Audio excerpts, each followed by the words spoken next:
I believe that the idea that 98% of people work in organizations, sort of the figure quoted, sort of like a horror to me. Yes.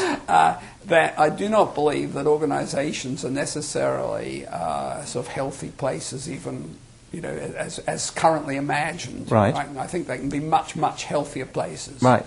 Yeah.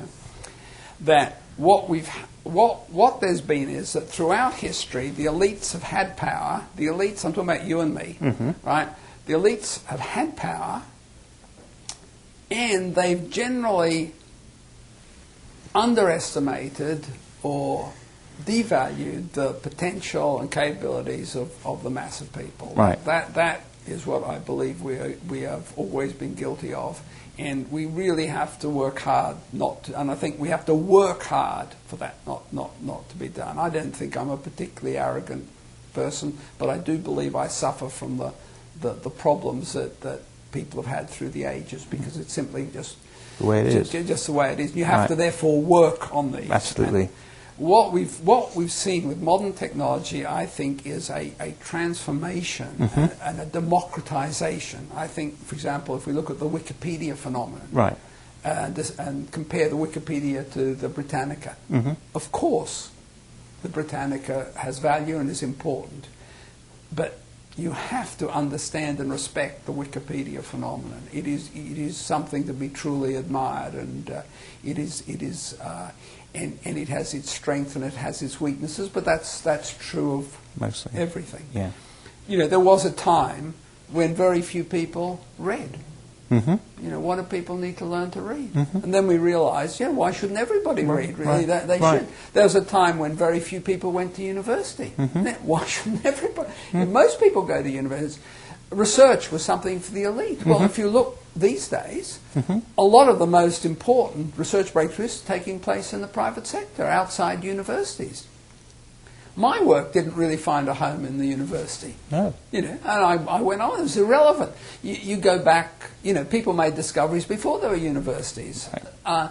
Ordinary people have tremendous creativity and creativity. Right. And I believe that this is being released in ways. We look, for example, in the world of music, and I know this because my daughter is a musician. The last thing she wants to do is be an employee in an orchestra. And of course the new technology has permitted a vast number of bands to create, to make their own music, to publish and disseminate their own music, to good on them. Yeah. It's absolutely fantastic. And I believe, right, that we are having new forms of work, new forms of organization, new forms of relationships, and I would like to hope we will be moving to new forms of government, because I don't think we'd be all that proud of the way our current governments behave. This is the future we're moving into. I would certainly like to play a part in my own tiny way, wherever it is, in doing what can be good. I think